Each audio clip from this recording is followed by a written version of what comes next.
Hello, everybody. Thank you for being here and joining us as I introduce you to Jonathan Pembroke. He's a grand friend of mine, a wonderful writer. I mean, incredible, really draws you in and doesn't let you loose. And we have something else in common. We were both in the Air Force, several years apart. A few. Just a few, because he's old enough to be my son. But I want to, I've never asked him this question. How did you get into writing and how did you get into fantasy? My fantasy. Well, those questions are kind of related actually, because I think that the genesis of writing was born of my love for fantasy and not the other way around. And I can tell you exactly what it was. I remember when I was about 7, 8 years old, and my father used to read bedtime stories to me, and he would read some that involved dragons and things like that. And I remember at one point he had read me part of The Hobbit, J.R.R. Tolkien's Oh, original, and I was just I was sucked in. Not too long after that, he kind of got tired of reading the same thing, and he says, "Well, do you want to read it yourself?" And I said, "Yes." And he gave me the book, and I finished. I read it and just devoured it. Actually, well, like I said, I was 8, maybe 9, somewhere in that vicinity. And for folks who haven't read that of Tolkien's work, it's a it's very I would say it's very age appropriate for somebody at that level if they can absorb it, if they can read it, because it's not very graphic and there's no swearing or anything. In fact, I like to kind of use that as a barometer when I'm talking to people because it is one of the seminal fantasy works that is really age appropriate for all ages. Not too long after that, I went with Dad to see a really bad fantasy movie called Dragon Slayer. It was a Disney movie, I want to say about 1980. And I mean, it was featured almost nobody, no names that anybody would ever remember or recognize, with bad computer effects and everything. I didn't care. I loved it. I thought it was so much fun. The wizards, the fighting, and the monster. Of course, the dragon was really cool. And I still to this day, this is 1980, and occasionally in those days when you go to the theater, you might get a little prize with it. With every ticket, they gave a little triangular diamond shaped sticker that said "Dragons are real," and oh, cool. I still have that sticker somewhere. 40 years later, and that was it. I was just drawn in. So I've always liked fantasy ever since I was a kid, and the more I read of it, the more I thought, hey, I can do this. I can tell stories too. I started when I was in college, so the early 90s, University of Nebraska grad. And I kind of off and on did it. I never really applied myself. And then I want to say it was about 2005, and you mentioned I was in the military. I had come back from a deployment in Afghanistan and gotten back. And after I'd gotten settled back in, my wife had kind of told me that I needed to use some time while I was over there. While I was downtime, she said, "You're not going to be doing anything," and we really couldn't. We were, when you were off duty, you just kind of sat around. She said you need to spend some time writing if you want to do that. And I came back and I hadn't done squat. She said, "Okay, you really need to sit down, and if you want to do this, if you want to make something of yourself, you need to dedicate some time to it." And we kind of worked out an arrangement where for a couple nights a week, I would spend several hours doing that and just sitting there and writing and just doing that. And it has morphed and that was in 2005, so 20 years ago, and I'm still writing. I wrote a lot of short stories back in the day, and then I started writing novels about 10 years ago, and I've been doing it ever since. So I have to say, on one hand, I've always loved it and enjoyed doing it, but as to how the push came to really get over the hump, I have to credit my wife for giving me that push. Yay, Ra, you had a strong woman behind you. She's still behind me, and she still supports everything I do with my writing career. So that's been I've been really blessed that way. Yeah, I know she does the beautiful bookmarks for you. Yes, she Markers. does. She is absolutely the artiste in the family. Hmm. I was wondering, were you ever involved in Dungeons and Dragons or Anything on that order? Way back, yes, about the same time the same time frame. When I was 8, 9, 10 years old, I kind of started reading some of that stuff, and through my teenage years, I played a little bit, but I never really got into an organized game. Mostly because with my father being in the military, we moved a lot. My friend group was shifting a lot. I went to 3 different high schools growing up because of him moving in careers. So, about the time I would establish my friends, I would be moving again. And I never really got the opportunity.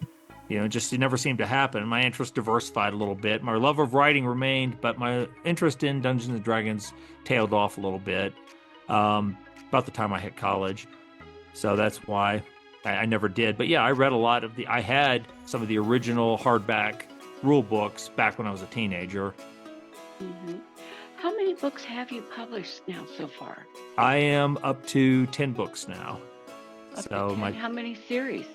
I have realistically 3 series. I guess I could say 4, although one book is just a standalone.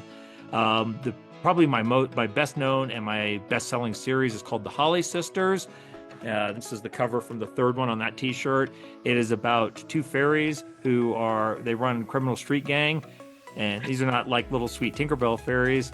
They drink and smoke and cuss and get in bar brawls and things like that. And their gang of fairies is competing with gangs of other creatures, mostly leprechauns, for the control of their city's underworld. And if people have asked me how to categorize it, I would call it, this is a mouthful, but I would call it second world urban crime fiction fantasy. So I don't know how else to describe it. I have an ongoing series called Tales of Bleakwater. It's about a middle-aged cat burglar, and that's kind of ongoing. Those are all short novels. They're all about 150 pages, whereas the Holly Sisters trilogies are about 400 each. I have a duology called The Way of the Pathfinder, the first book of which was Pilgrimage to Skara. That's the first book I ever wrote and published. And then I have one book that I wrote for middle grade readers called The Lady and the Librarian. Most of my work is written for adults. I wouldn't say it's quite as gritty or graphic as, say, Game of Thrones, but it does tip more that direction than on the clean side. And The Lady and the Librarian, like I said, was written I really wrote it for my 12-year-old granddaughter at one point, so I had to keep it pretty clean. Oh, yeah. So 10 books, and I guess since I am writing a sequel right now to Librarian, that will be my 4th series. That's awesome. And you've done all this in 20 years. I published my first paperback was Rumble in Wood Hollow, which is the first book of the Holly Sisters, in 2019. Okay. Well, that's when I started writing. My Pilgrimage to Skara, the book I mentioned, I put out in 2016 just as a Kindle book, as an ebook. But then I didn't do anything until 2019. So basically in 5.5 years, I've put out 10 books in paperback. That is incredible. That's a lot. Now, were any of yours traditional, or did you choose to go self-published? I could say that I chose to go self-published because I wanted all the freedom of control. But the reality is I did try to get several of them traditionally published, and I didn't have any bites. I had sent to agents, I had sent to publishers, and I did not get a whole lot in the way of positive response. So I chose to do it myself. And kind of now at this point, if somebody wanted to try to publish me, I'd consider it, but I do enjoy the freedom. I do enjoy being able to publish what I want. Mm-hmm. I agree with you on that. When I started, I had the idea of being traditionally published. And then I saw how little control the author has. And that's when I decided, no, I didn't want to give up that control. Yeah, being trad published does have its advantages. You have built-in editorial, you have built-in promotional and marketing, and you have built-in advertising. And you just have distribution that a lot of self-publishers can't match. And as self-publisher, you do have to be your own publicist, you have to be your own editor or hire these things out, your own cover designer and all that sort of thing. But, as you say, that you have the control. There are a lot of books I've read that were self-published that could never have been traditionally published, whether by the subject matter, because they tackled something controversial, they were too spicy, they used a racial slur, even if it wasn't meant in a racial way that a traditional publisher would have balked at. Excuse me. I've read some very good books that could have never been traditionally published. So that is you do have the freedom to really publish what you want. It's your process. You have the control. Yeah. Now, this new book that you're writing, I know that you're finishing that one, but you're writing another one, are you not? You've written it. Well, I've got a couple in the works. I've actually, like I said, I'm working on right now a sequel to The Librarian, Lady and Librarian, which is tentatively titled Wrath of the Frozen King. It is going to be another for young adults, for middle graders. I finished the first draft of my next fairy book, so it'll be a new trilogy with those characters. And then I have a new 4-book series that I would like to do, and that is it'll probably be my grimmest, darkest, most visceral series yet. And people that read the Holly Sisters said, "Wow, it's going to be worse than this." I said, "Yeah, pretty much." I'm really put the main character through the ringer in that one. Yeah, I can believe that, because you are. I'm trying to think of the word to say. It's not that you are brutal, because everything has a reason, and that you do it with your character. The response that the character has is within the bounds of what is set morally in the book. So there's nothing out of whack or crazy or anything like that. It's you keep them centered where they need to be. I like to, there are a lot of grimdark, which is a subgenre of fantasy. It became very popular after the Game of Thrones TV show. The book line was called A Song of Fire and Ice, the series. It became very popular after George R.R. Martin's work got more popular. And there have been a lot of people that have shifted their writing into the grimdark type of content. I don't necessarily like to think of mine as grimdark, grim and dark, meaning a lot of bad things happen to people. And some of them they're really bleak, they just massacre the entire main cast, nobody is safe. A lot of people suffer tragedy, they suffer personal loss, whether physical, mental, or otherwise. I don't necessarily like to think about that. I know the world is a brutal place. Yes, it is.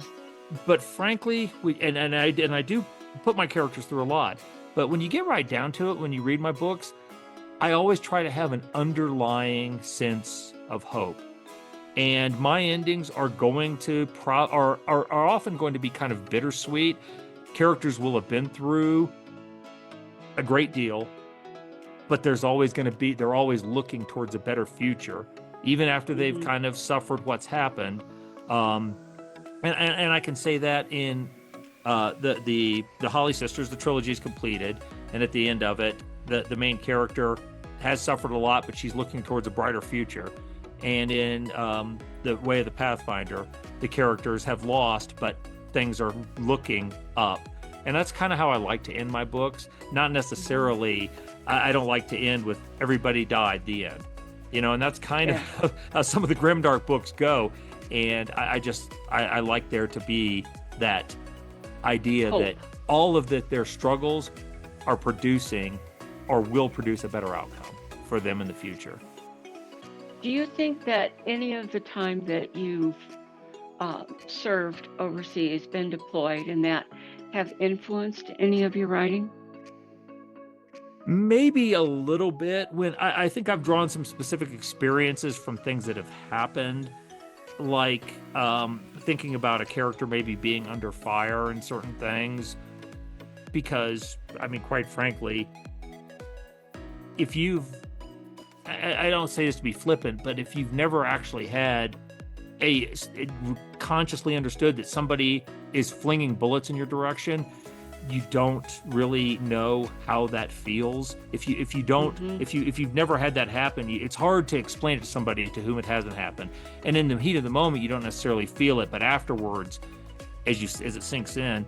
Now, I was fortunate, being in the Air Force, like you were, and I was a meteorologist, so I wasn't exactly a frontline infantry person where I was being shot at on a routine basis. But I was in Afghanistan, and there was no front line there. Everywhere we were vulnerable, and we had mortars falling on the base and things like that. Even though it was rare, it did happen.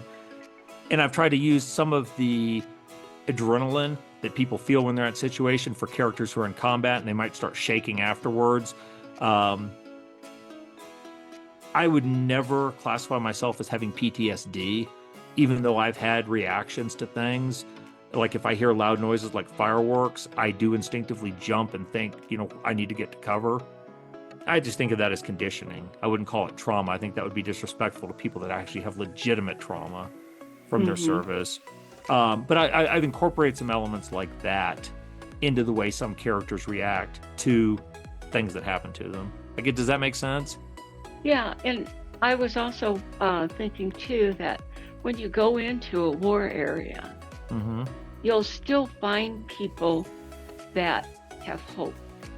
Yes, you do. They've been through hell and back, but they can still have hope. And it is remarkable when you see that too, because of some people who lean so heavily, say, on their faith for that. And it can be almost inspirational. It can almost drag you along if you're starting to feel it, and it can help elevate your spirits in those times. And I hope that when people read my stuff, they do feel by the end that there is hope, that it wasn't all for just death and darkness, that there's some good came of it too. I'm so glad that your dad introduced you to Tolkien, because otherwise we wouldn't have your books today. Oh, but who knows? I might have written that romance bestseller out there. You never know how that would have happened. I might have been the next Nicholas Sparks by now. Yeah, could be. Hard to say. Yeah. I know that you also are in an organization called the White Mountains chapter of Arizona Professional Writers, and that you are very instrumental in setting up and working on their second annual conference, Writers Conference and Book Festival. Why don't you tell me a little bit about last year's and what you expect this year? Well, last year, the first year, we all did that, and too, because you were there, of course, and a big part of it as well. But I wasn't really sure what to expect last year. I thought, it's the first time doing it. I had no idea what we'd expect, and I was not only stunned, but super happy with the way things went. There was a lot of work went into it, you and some other folks. I know some of whom you'll be interviewing, like Paul Lewinsky, and, Dave's last name escapes me all of a sudden. I can't believe that. Yeah, Gilmore. I'm sorry. David Gilmore and Scott Harrington and all these other folks who worked so hard to help make this happen. It really went really well, and I'm really looking forward to this next one. So to the point that I've even tasked now to do the floor layout for this next one. So I'm going to have to get on that this week and see what we can do and propose us a floor layout. We had, I think, 30 authors last year. 35.